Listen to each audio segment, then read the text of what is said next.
Order. S, சொல்லுங்க. Bhagavad Gita, Bible, குரான் எதில் வேணாலும் சத்தியம் பண்ணி சொல்றேன். சீதா என் பொண்டாட்டி. நோ, அவர் பொய் சொல்றாரு. அவர் சொல்றது பொய்யா உண்மையான்னு முடிவு செய்ய வேண்டியது கோர்ட். நீங்க சொல்லுங்க.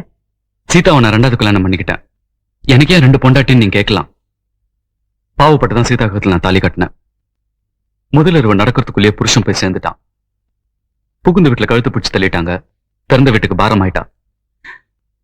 என் பொண்டாட்டிக்கு குழந்தை இல்ல. எப்படியாவது கல்யாணம் பண்ணிக்கோங்கன்னு கெஞ்சனா கதர்னா. அதனால்தான் அவ கழுத்துல தாலி கட்டினேன். இல்ல யுவர் ஆனர், இவர் சொல்ற எதுவுமே உண்மை இல்ல. சீதா கழுத்துல வழுக்கட்டாயமா தான் இவர் தாலி கட்டினாரு. முதல்ல நீங்க யாருன்னு நான் தெரிஞ்சுக்கலாமா? சீதாவை கல்யாணம் பண்ணிக்க போறேன். என் கட்சிக்காரோட மனைவி உங்க மனைவி ஆக்கிறதுக்காக நீங்க போய் சொல்றீங்கன்னு நான் சொல்றேன். இல்ல, இவருக்கு ஆதரவா உண்மையை மறைக்கிறீங்க நான் சொல்றேன். யுவர் ஆனர், இந்த வழக்குல சில உண்மைகளை தெரிஞ்சுக்கிறதுக்காக சீதாவோட தந்தை திரு சண்முகத்தை விசாரிக்க அனுமதி கோருகிறேன். Yes, proceed.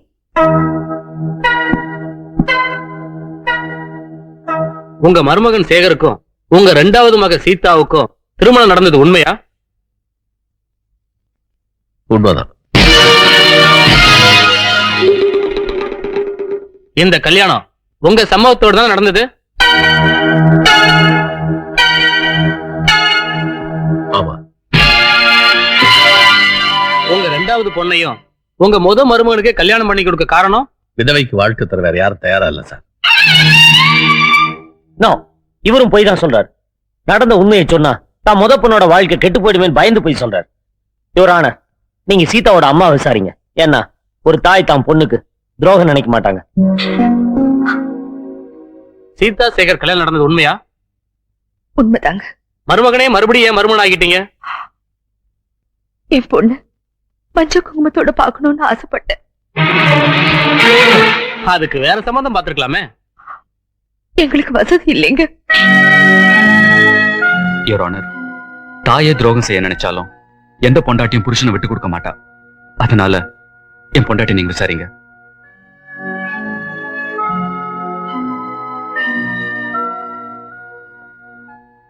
என் புருஷனுக்கும் என் தங்கச்சிக்கும் கல்யாணம் நடந்தது உண்மைதான்.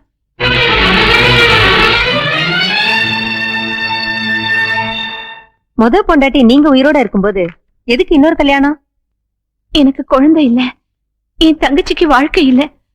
அதனால நானே என் தங்கச்சிய என் புருஷனுக்கு 2வது கல்யாணம் பண்ணி வச்சேன். சாட்சிகளை விசாரணை செய்ததை கொண்டு சேகர் சீதா திருமணம் நடந்ததை இந்த நீதிமன்றம் உறுதிப்படுத்துகிறது. இந்த கல்யாணம் நடந்தது உண்மைன்னு வச்சுக்கிட்டாலும் சீதாவுக்கு சேகர் கூட வாழ விருப்பம் இல்ல. விருப்பம் இல்லைன்னா டைவர்ஸ்க்கு அப்ளை பண்ணணும். வேண்டாம். பெரிய மனசோட என் கழுத்துல 2வது தாலி கட்டின என் புருஷனை நான் விவாகரத்து செய்ய விரும்பல. எங்க அம்மா, அக்கா, அப்பா எல்லாரும் சொன்ன மாதிரி சேகர் என் புருஷன் தான். இது வரைக்கும் நடந்ததெல்லாம் மறந்துட்டு இனிமே நடக்க போறதை பத்தி யோசிக்கிறது நல்லது.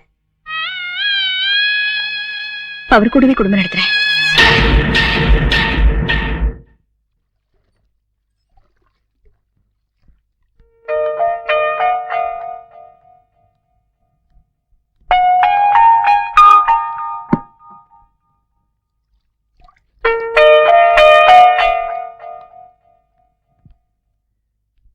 மாமியார் வீட்ல இருந்து அடைக்கலமா புகுந்த வீட்டுக்கு வந்திருக்கேன்.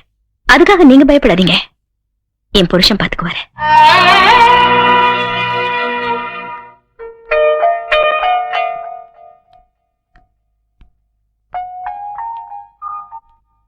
உன் சக்களத்தையே நான் வந்ததுல உனக்கு சந்தோஷம் தானே? பொண்ணுக்கு புது வாழ்க்கை கிடைச்சிருச்சு. இனிமே நீ கவலைப்பட வேண்டாமா? ஹாய் சீதா, கரெக்டா சொன்ன டைமுக்கு வந்துட்ட? ஒண்ணு இல்ல, ஃபர்ஸ்ட் நைட்டுக்கு ரூம் கொஞ்சம் ரெடி பண்ணிட்டு இருந்தேன். அதான் கொஞ்சம் லேட் ஆயிடுச்சு. ஏய், என்னடி இது? ரூம் அலங்காரம் பண்ண லட்சணம் இதானா? பழம்லாம் குறையுது. இவ எப்பவுமே இப்படிதான், எல்லாத்திலுமே கேர்லெஸ். இனிமே நீதான் நான் பாத்துக்கணும், புரியுதா? அத்தை, கவலையே படாதீங்க. இன்னும் 10 மாசம் சிங்க குட்டி மாதிரி ஒரு குழந்தை நம்ம வீட்டுல துள்ளி விளையாடுவான் பாருங்க. எஸ் சீதா, குளிச்சுட்டு ரெடியாகு, டைம் ஆகுது. என்னடி யோசிக்கிற? நீ வரலன்னா சட்டத்தை மதிக்கலன்னு பிடிச்சு உள்ள தள்ளிடுவேன். அதெல்லாம் வேண்டாங்க, இப்பவே போய் ரெடி ஆயிடுறேன். நீங்க இத பேங்க் மேனேஜர்ட்ட கொடுத்துருங்க. என்ன சீதா அது? நம்ம ஹனிமூன் போறதுக்கு லீவ் லெட்டரா? இல்லைங்க, அப்புறம் என் ராஜினாமா கடிதம். என்னது? வேலையை ராஜினாமா பண்ண போறியா? ஏன்? என் புருஷன் செத்துட்டாருன்னு பாவப்பட்ட அந்த வேலையை எனக்கு கொடுத்தாங்க. அதான் என்னை காப்பாத்த புருஷன் நீங்க வந்துட்டீங்களே, அப்புறம் நான் ஏன் வேலைக்கு போகணும்? நோ நோ நோ நோ, நீ வேலைக்கு போய் தான் ஆகணும். அது எப்படிங்க என்னால முடியும்? உங்க பொண்டாட்டியா இருந்துகிட்டு இன்னொருத்தரால கிடைச்ச வேலையை செஞ்சா அது நல்லா இருக்குமா? வேலை முதல் புருஷன்து, குடும்பம் நடத்துறது ரெண்டாவது புருஷனோடனா அது உங்களுக்கு தானேங்க அவமானம். ஏய், எனக்கு அதுல எந்த வித அவமானமும் இல்ல. உங்களுக்கு இல்லைனாலும் உங்க மானத்தை காப்பாத்த வேண்டியது உங்க பொண்டாட்டி என் கடமை இல்லையா?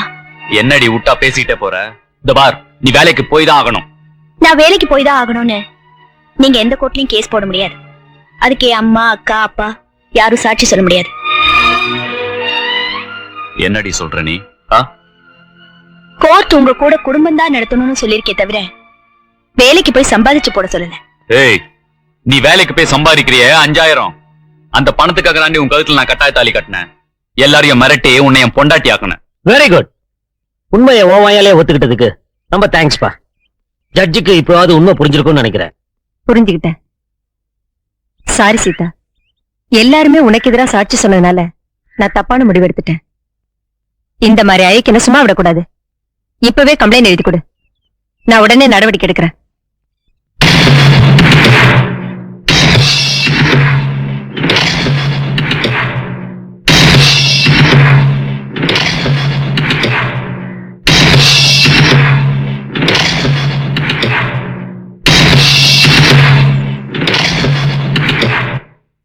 என்னம்மா அது?